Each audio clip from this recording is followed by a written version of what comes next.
जय सिया राम बच्चों। मैं अजय प्रताप सिंह अपने YouTube चैनल JSRM स्टडीज में आप सभी का स्वागत करता हूं। तो कुछ भी पढ़ाने से पहले आज मैं आप सभी का बहुत बहुत बहुत बहुत शुक्रिया अदा करना चाहता हूं, क्योंकि आप ही के सहयोग से और आप ही के आशीर्वादों से मेरा चैनल आज मोनेटाइज हो चुका है। तो आप सभी बच्चों का और उनके पेरेंट्स का सभी का बहुत तहे दिल से शुक्रिया। तो चलिए आज टॉपिक को स्टार्ट करते हैं और सीखते हैं क्लास 11th के लिए ग्रेविटेशन के कुछ कॉन्सेप्ट्स को। तो ग्रेविटेशन के कुछ कॉन्सेप्ट्स को समझने के लिए पहले हमें ये देखना पड़ेगा कि स्मॉल जी और कैपिटल जी क्या होता है। ठीक है, तो स्मॉल जी क्या है? Acceleration due to gravity. Small G क्या है? Acceleration due to gravity. और जो कैपिटल जी है आपका, capital G basically gravitational force constant होता है, या न्यूटन्स कांस्टेंट भी कहा जाता है, न्यूटन्स ग्रेविटेशनल कांस्टेंट भी कहा जाता है। तो ये कैपिटल जी और स्मॉल जी। देखिए स्मॉल जी जो है वो कोई भी ऑब्जेक्ट को जब अर्थ अपने सेंटर की तरफ लाने के लिए उसको खींचती है, तो इस तरह से जो फोर्स लगता है उसकी वजह से बॉडी पे जो एक्सीलरेशन प्रोड्यूस होता है उसी को हम स्मॉल जी कहते हैं, यानी कि acceleration due to gravity. Capital G क्या है? यूनिवर्स में हर दो बॉडी एक दूसरे पर एक कांस्टेंट फोर्स लगा के अट्रैक्ट कर रही होती हैं एक दूसरे को, इसी को हम ग्रेविटेशनल कांस्टेंट कहते हैं। तो इन इसके बीच में हमें एक रिलेशन देखना है कि स्मॉल जी और कैपिटल जी के बीच में क्या रिलेशन होता है। तो सबसे पहले हम देखेंगे स्मॉल जी और कैपिटल जी के बीच में रिलेशन। तो अगर हम देखें तो F यानी कि जो फोर्स लग रहा होगा किसके डायरेक्टली प्रोपोर्शनल होता है?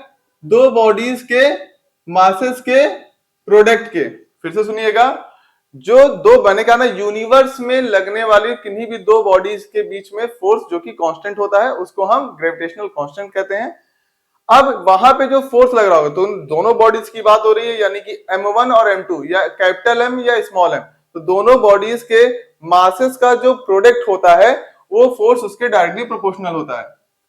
दूसरा, फोर्स जो है दोनों बॉडीज के दूरी के स्क्वायर के इनवर्सली प्रोपोर्शनल होता है। अब जरा इसको फिगर के थ्रू समझने की कोशिश करते हैं।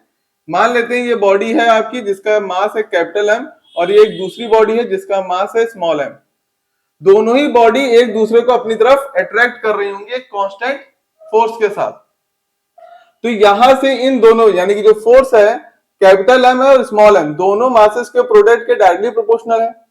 अब ये बॉडी इस बॉडी से, इसकी जो मीन डिस्टेंस है, मान लेते हैं जो इसकी मीन डिस्टेंस है स्मॉल r है, तो ये फोर्स इस बॉडी पर यानी कि ये बॉडी इस बॉडी पर फोर्स लगा रही होगी और ये बॉडी भी इस बॉडी पर फोर्स लगा रही होगी, यानी कि दोनों बार दूरी इंक्लूड होगी। ठीक है, तो दो बार दूरी आएगी तो क्या हो जाएगा? 1/r इंटू 1/r, यानी कि बेसिकली 1/r स्क्वायर। तो यही तो होगा ना। इसीलिए यहां पर अगर आप देखेंगे तो फोर्स जो है दोनों बॉडीज के बीच की जो डिस्टेंस है उसके स्क्वायर के इनवर्सली प्रोपोर्शनल होता है। जब हम यहां पे डायरेक्टली प्रोपोर्शनल का साइन हटाते हैं तो हमारे पास कैपिटल जी, जिसको न्यूटन ने बताया था, ये जो कैपिटल जी है यही ग्रेविटेशनल फोर्स कांस्टेंट है, और तब आपका फॉर्मूला बन जाता है m small m upon r square. अब आप कई बार मेरे मुंह से सुन रहे होंगे कि जो ग्रेविटेशन है वो एक तरीके का फोर्स है, और आप कह रहे होंगे ये भी फोर्स है तो ये भी फोर्स है, दोनों फोर्स कैसे हो गया? तो बेसिकली ये फोर्स दो बॉडीज पे लगने वाला फोर्स है, जो कि यूनिवर्स में जितनी भी दो बॉडीज होंगी उनके बीच में। और ये जो कैपिटल जी है इसको भी फोर्स क्यों कहा गया, जरा ये समझिएगा। मान लीजिए कि दोनों बॉडीज का जो मास है वो 1 किलोग्राम है और दोनों के बीच की जो दूरी है वो 1 किलोमीटर स्क्वायर है, 1 किलोमीटर है। तो उस कंडीशन में F इसको क्या हो जाएगा? 1 इंटू 1/1 का स्क्वायर। तो F इज इक्वल टू क्या आ जाएगा? G आ जाएगा। यानी कि जो G है ग्रेविटेशनल कांस्टेंट है वो भी एक तरीके के उस फोर्स के बराबर ही है ना, इसी वजह से ग्रेविटेशनल फोर्स कांस्टेंट इसको कहा जाता है। ये तो बात हो गई G की। खैर, अब यहां से क्यों कहा गया वो बता दिया। अब अगर ये ऐसा नहीं है, यानी कि डायरेक्ट हम फॉर्मूले को देखें तो हमारा जो कैपिटल G है वो क्या हो जाएगा? F r square upon capital M और स्मॉल m। ये हमारा फॉर्मूला निकल के आ गया G के लिए। अब इसकी एसआई यूनिट याद करने में बच्चों को बहुत दिक्कत होती है कि इसकी एसआई यूनिट कैसे याद रखें, क्योंकि काफी बड़ी इसकी एसआई यूनिट होती है। देखिए रटना नहीं है, अगर आप कॉन्सेप्ट को समझ के चलेंगे तो आपको बहुत ही इजी होने वाला है। फोर्स के लिए क्या होता है? न्यूटन एसआई यूनिट होती है। दूरी के लिए मीटर स्क्वायर अपॉन मास के लिए किलोग्राम, तो 2 बार है तो किलोग्राम स्क्वायर, तो इसकी एसआई यूनिट क्या हो जाएगी, न्यूटन मीटर स्क्वायर किलोग्राम की पावर -2। या तो इस तरह से लिख लीजिए या तो इस तरह से लिखे रहने दीजिए, दोनों ही आंसर आपके सही हैं। बाकी क्लास 11th में चूंकि आप लोग आ चुके हैं तो इसके लिए आपको डायमेंशनल फॉर्मूला भी लिखना होता है, लेकिन डायमेंशनल फॉर्मूला मैं अलग से वीडियो बना के वहां पे आपके लिए डालूंगा। खैर, ये तो हो गई कैपिटल जी। अब बात करते हैं स्मॉल जी क्या होता है। अगर हम बात करें कि किसी भी बॉडी पर, जैसे मान लीजिए आप अर्थ पर अपने आप को ही कंसीडर करें, तो हम एक बॉडी है जो कि अर्थ पर है, तो हमारे ऊपर कितना फोर्स लग रहा होगा, तो हमारे ऊपर कितना फोर्स लग रहा होगा, हमारी बॉडी का मास इंटू अर्थ के द्वारा जितना हमें एक्सीलरेशन के थ्रू खींचा जा रहा है, यानी कि m इंटू जी। या ये भी कह सकते हैं कि बॉडी का वेट, क्योंकि अगर आप देखें तो W इक्वल टू क्या होता है, mg। तो जनरली आप क्या कह सकते हो, बॉडी का वेट या बॉडी के ऊपर लगने वाला फोर्स। अब वेट मैं जनरली प्रीफर इसलिए नहीं करता हूं शब्द को, क्योंकि अगर आप W करेंगे तो आप इन दोनों के बीच में, जो स्मॉल जी और कैपिटल जी है, उसके बीच में आप रिलेशन डिराइव नहीं कर पाएंगे। इसलिए मैं बेसिकली क्या करता हूं, यहाँ पे F को F ही रहने देता हूं, W से रिप्लेस नहीं करता हूं।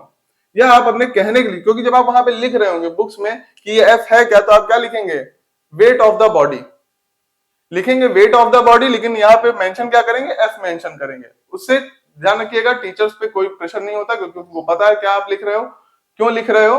तो खैर चलिए अब देखते हैं, रिलेशन डिराइव करते हैं। यहाँ पर F equal to M G है, और यहाँ पर अगर आप देखें तो F इज इक्वल टू क्या है, G M upon R square. यहाँ भी फोर्स है, यहाँ भी फोर्स है, फोर्स दोनों तरफ, यानी कि आप कर देखेंगे तो आपका right hand side left hand side बराबर है, तो राइट हैंड साइड भी बराबर होगा। तो capital G M upon R square बराबर हो जाएगा एम जी के, स्मॉल एम से स्मॉल एम कट जाएगा, ये स्मॉल एम बॉडी का था, यहां पर भी बॉडी का ही स्मॉल एम है। तो आपका रिलेशन जो हुआ वो आ गया कुछ इस तरह से।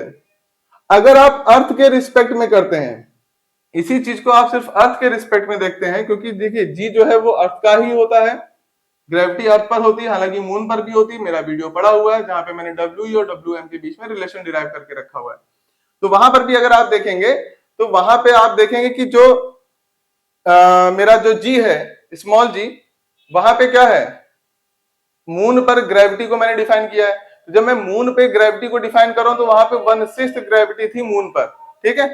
तो आप कंफ्यूज मत होइएगा कि सिर्फ अर्थ पर ग्रेविटी होती है, लेकिन यहाँ पे जो आपका टॉपिक है ग्रेविटेशन चैप्टर क्लास 11th में, वो अर्थ के रिस्पेक्ट में है। तो यहाँ पे जब अर्थ के रिस्पेक्ट में बात करेंगे तो ये मास जो है वो अर्थ का हो जाएगा, तो यहाँ पे एम ई कर दिया जाता है और यहाँ पे आर ई कर दिया जाता है, यानी कि रेडियस ऑफ द अर्थ।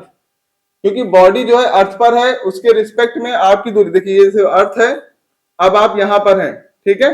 तो जो दूरी होगी वो रेडियस जो होगी अर्थ की वही होगी, इसीलिए यहाँ पे आर ई रखा जाता है। तो यही रिलेशन था, बहुत इंपॉर्टेंट रिलेशन है, एग्जाम में बहुत पूछा जाता है।